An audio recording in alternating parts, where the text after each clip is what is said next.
Okey, soalan yang ketujuh. Raja 3 menunjukkan sebahagian daripada waktu siaran dan rancangan bagi suatu saluran televisyen. Okey. Waktu siaran dia pukul 6 pagi Negaraku, nyanyian lagu Negaraku. 6.30 Bicara Pagi. Pukul 7 Berita Nasional. Pukul 8 Panorama. Pukul 8.45 Adikku Sayang. Pukul 9 pagi Ninja Turtle. Okey, soalan A. Nyatakan satu rancangan yang disiarkan selama 1 jam. Okay, dia tanya yang mana bersiaran 1 jam. Dia suruh bagi tahu satu cukup lah. Okay, kita kena tengok macam ni lah. Kalau yang ni dia mula pukul 6, tengok siaran seterusnya mula pukul 6.30, maka pukul 6 hingga 6.30, setengah jam je, maka yang ni salah. Okay, yang ni 6.30 habis pukul 7, yang ni pun 30 minit juga ya. Jadi salah.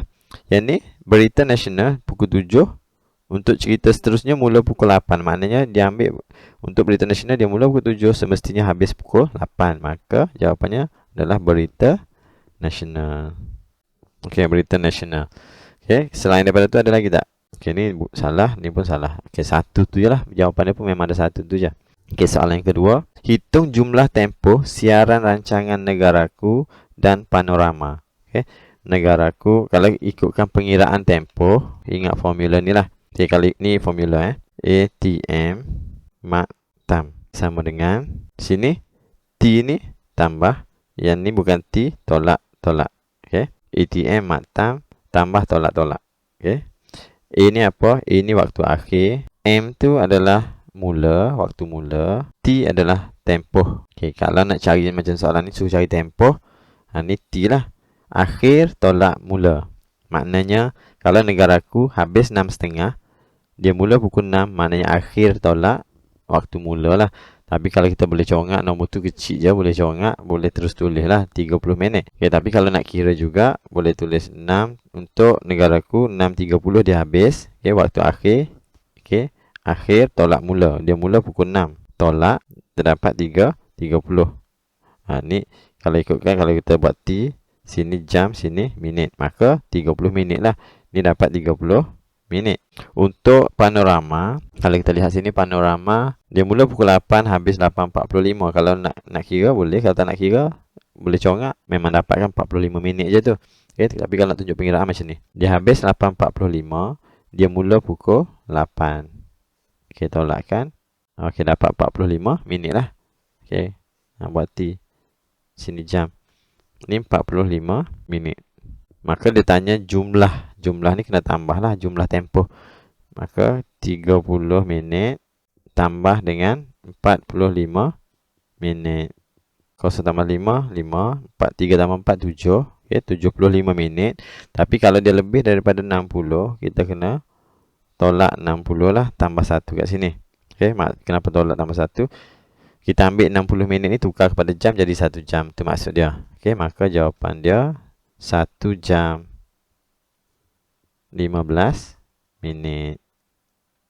Okay, jawapan dia 1 jam 15 minit.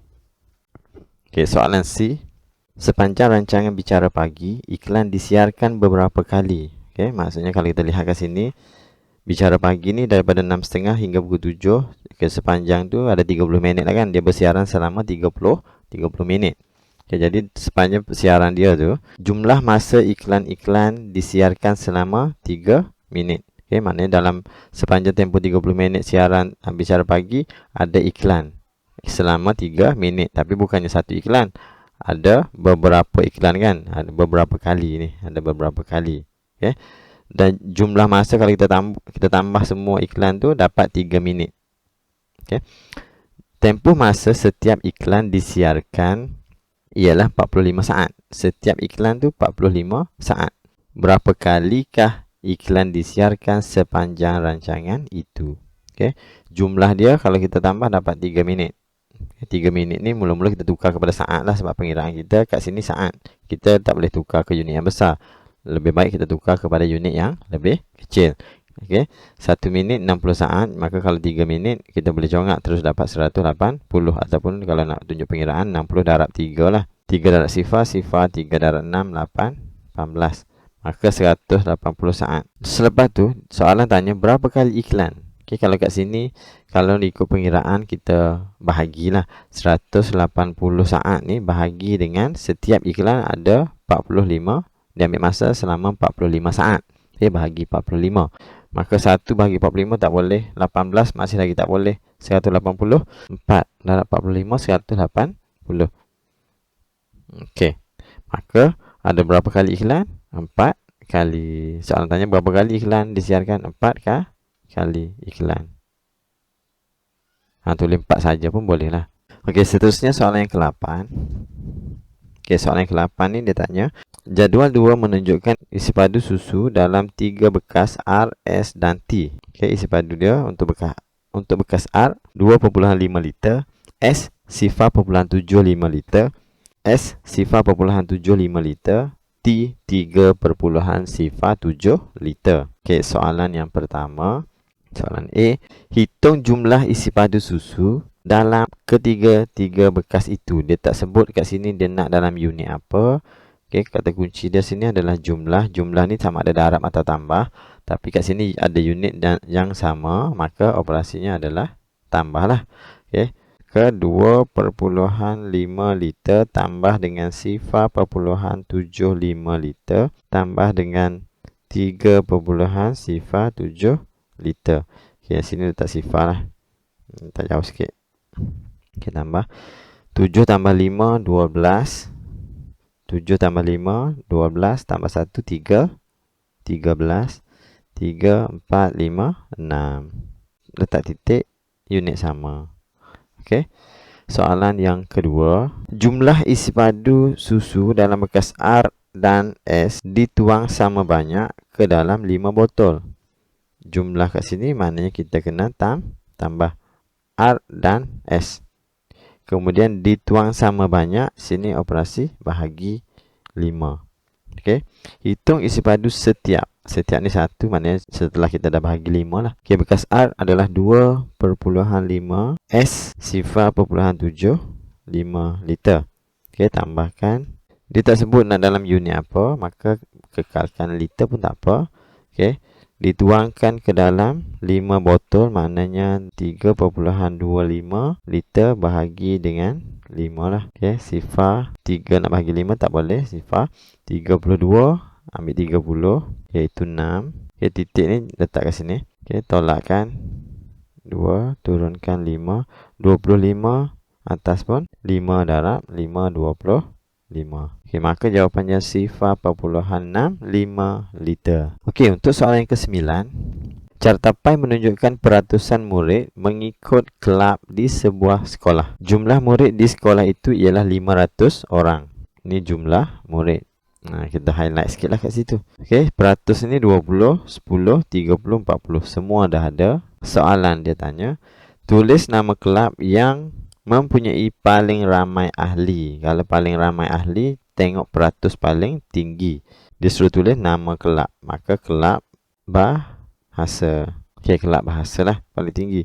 Okay, soalan kedua, 3/5 daripada ahli kelab matematik ialah murid lelaki. 3/5 ni adalah murid lelaki. Daripada ni adalah darab. Ahli kelab matematik. Ahli kelab matematik adalah 30%. 30% ni berapa? Kita kena kira lah kejap lagi. Okay. Soalan tanya, hitung bilangan murid lelaki. Dia tanya benda yang sama. Maka 3/5 darab dengan ahli kelab ni terus dapat jawapan lah. Tapi kalau dia tanya sini perempuan, kita kena tolak lah selepas kita darab. Ataupun ambil 2/5 pelengkap dia. Pengiraan dia mula-mula sekali ke 3/5 kita nak kena darab dengan ahli kelab matematik. Ahli kelab matematik dia sebut 30% daripada jumlah murid. Ke atas tadi ada jumlah murid 500 orang murid kan. Okey, potong 2 sifar, potong 2 sifar. Sifar ni tak boleh potong lah sebab dah 2 kat atas, 2 kat bawah. 30 darab 5 boleh terus congak ataupun kira bentuk lazim, dapat 150. Ini adalah jumlah murid ahli kelab matematik. Okey, dia kata 3/5 daripada ahli kelab matematik iaitu 150 tadi ialah murid lelaki. Soalan pun tanya hitung bilangan murid lelaki, maka kita terus kira nilai ni lah. Okey, kalau cara biasa kita darab kemudian bahagi Okey, buat bentuk lazim lah 150 darab 3 dapat jawapan. Buat bentuk lazim bahagi dengan 5. Okey, cara pemansuhan guna sifar 5. Okey, sebab dengan atas tak boleh lah, dengan tepi ni boleh. Sifar 5 ada 15 ni kan. Okey, 1 darab 5 5, 3 darab 5 15, sifar darab 5 sifar. 30 darab 3, 3 darab 3 9, kosong kat belakang, letak terus kat belakang ni lah. Okey, maknanya jawapan dia 90 orang.